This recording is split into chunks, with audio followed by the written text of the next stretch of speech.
যদি আজকে আপনারা আমাকে ভোট না দিতেন, তাহলে ওই বুল্ডোজারের সামনে গিয়ে দাঁড়াতো কে?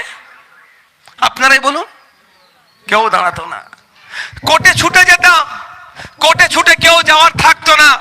বিকাশ স্যারকে গিয়ে রিকোয়েস্ট করার মতো কাউকে পেতেন না। বিকাশ স্যার তো লড়াইটা করলো। 3 দিন আগে কেসটা ফাইল হয়েছিল। নাসির আহমেদ, সম্ভবত অ্যাডভোকেটটার নাম কি আহমেদ, আর বিকাশ স্যারকে আমি রিকোয়েস্ট করে দাঁড় করালাম। গতকাল কেসটা অর্ডার পেল। একটু বোঝার চেষ্টা করুন কেন আমাকে আটকানো হচ্ছিল। তাহলে প্রথম কথা, বুলডোজারের সামনে কেউ দাঁড়াতো না।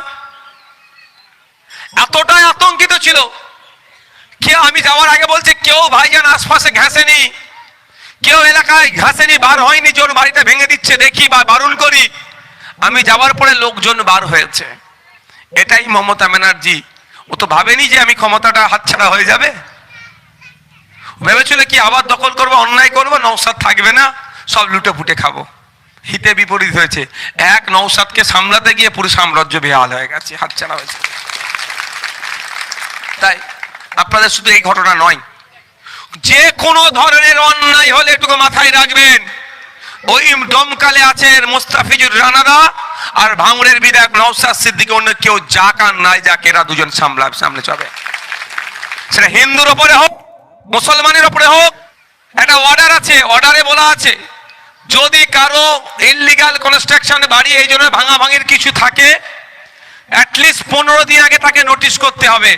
অনেক কটা গাইডলাইন আছে, কিন্তু তফসিয়াতে দেখুন ওরা জানেও না, ওদের হাতে নোটিশ পর্যন্ত পৌঁছায়নি।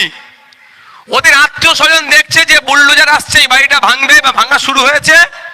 ওদের ওটা কোম্পানি ছিল, ফ্যাক্টরি, ওরা একটু দূরে থাকতো। ওই আত্মীয় স্বজন ভিডিওটা ওদেরকে পাঠিয়েছে, এই দেখ তোদের কারখানায় এই হচ্ছে, ওরা ওই ভিডিও দেখে ছুটে আসে। তাই কতটা অনৈতিক পন্থা অবলম্বন করে হচ্ছিল। 80টা বিধায়কদের কাউকে একটা শব্দ খরচ করতে শুনেছিলেন? একবার যেতে দেখেছিলেন?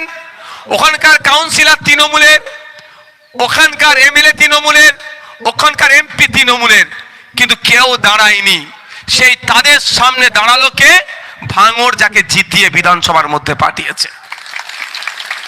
কেন বারবার ওরা এক কথা বলছিল, বাড়ি দেবো, টাকা দেবো, এ দেবো, এ করে আপনাদের ভোটটা নিতে চেয়েছিল।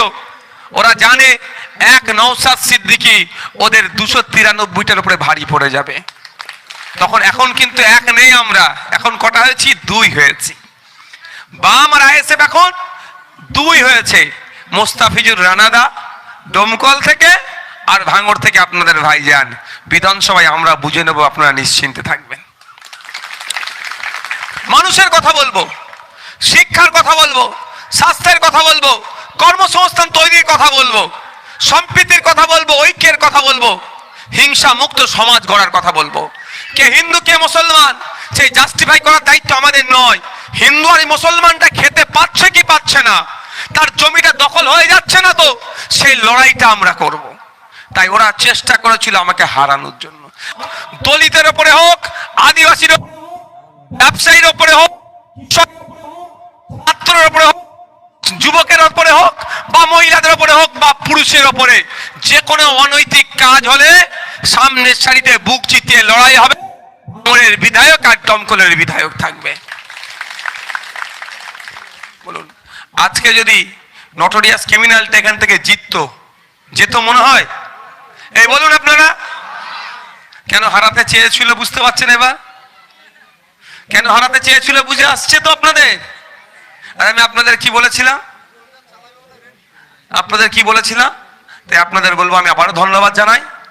আসুন আপনারা, এটা নিচে নামাতে হবে, এটা নিচে নামে, সামনে 8-10টা চেয়ার দিয়ে দেবে। একটু দাঁড়াও, একটু পরে। তাই আপনাদের বলবো, আমরা ভাঙড়ের মাটি, সম্প্রীতির মাটি, ঐক্যের মাটি। আমি বিধায়ক হিসাবে গুটি কয়েক কথা বলবো। ভাঙড়ের মাটি সম্প্রীতির মাটি, ঐক্যের মাটি। আমি জোর গলায় বলি, ভাঙড়ে হয়তো রাজনৈতিক ঠেলাঠেলি হয়েছে, রাজনৈতিক হিংসা হয়েছে, ভাঙড়ে কিন্তু আমরা সম্প্রীতিকে বিনষ্ট হতে দিইনি। তো এটা আমাদেরকে ধরে রাখতে হবে। এই রবি ঠাকুরের মাটি, কাজী নজরুলের মাটিতে কোন রকম সাম্প্রদায়িক শক্তিকে আমরা জায়গা দেব না। মানুষ পরিবর্তন চেয়েছিল, তৃণমূলের হাত থেকে পরিত্রাণ পেতে চেয়েছিল। বড় শক্তি হিসাবে অনেক মানুষ বিজেপিকে গ্রহণ করেছে, কিন্তু বিজেপিকে মানুষ ভালোবেসে গ্রহণ করেনি।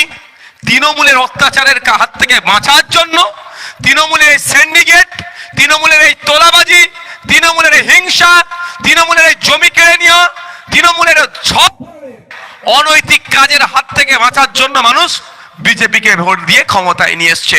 তাই আমাদের কাজ হবে যে সরকার যেটা চলছে, সরকার যাতে সঠিক চলে সেই নজর রাখা। গতকালকে বিধানসভাতে আমি একটা বিষয়, শুভেন্দু অধিকারীর ভালো বিষয়টাকে আমি স্বাগত জানিয়েছি। তৃণমূলে তো বাটপাড়ের দল, চোরের দল, ওদের সহ্য হয়নি। কি আমি স্বাগত জানিয়েছি, বিধানসভার মধ্যে বিধায়করা কি বলছে না বলছে এতদিন জানা যেত না, ডাইরেক্ট জানতে পারতেন না।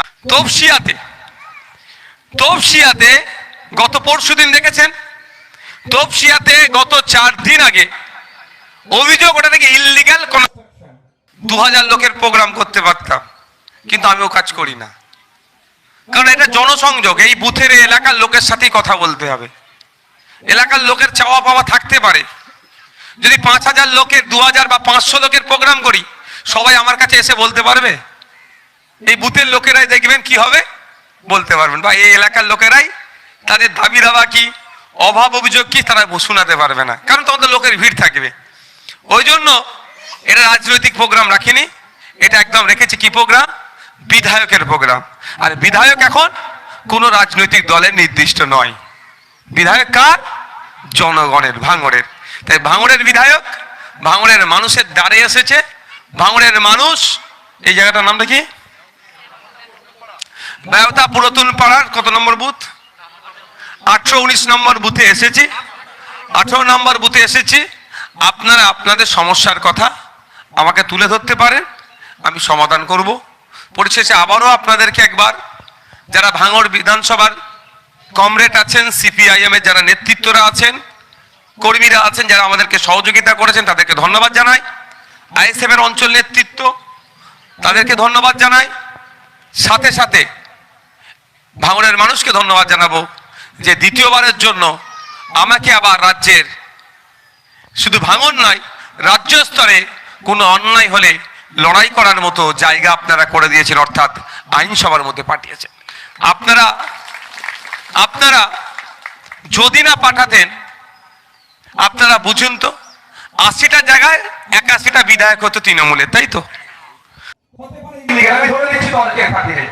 কিন্তু ইললিগ্যাল কনস্ট্রাকশনকে ডেমোলিশ করার জন্য, ভাঙার জন্য ইললিগ্যাল ওয়েতে হয় না। তার জন্য নির্দিষ্ট গাইডলাইন আছে। 2024 সালের 12ই নভেম্বর সুপ্রিম কোর্টের জাস্টিস বি.আর. গাভাই স্যার আর বিশ্বনাথন স্যার, জাস্টিস বিশ্বনাথন স্যারের একটা ভার্ডিক্ট আছে।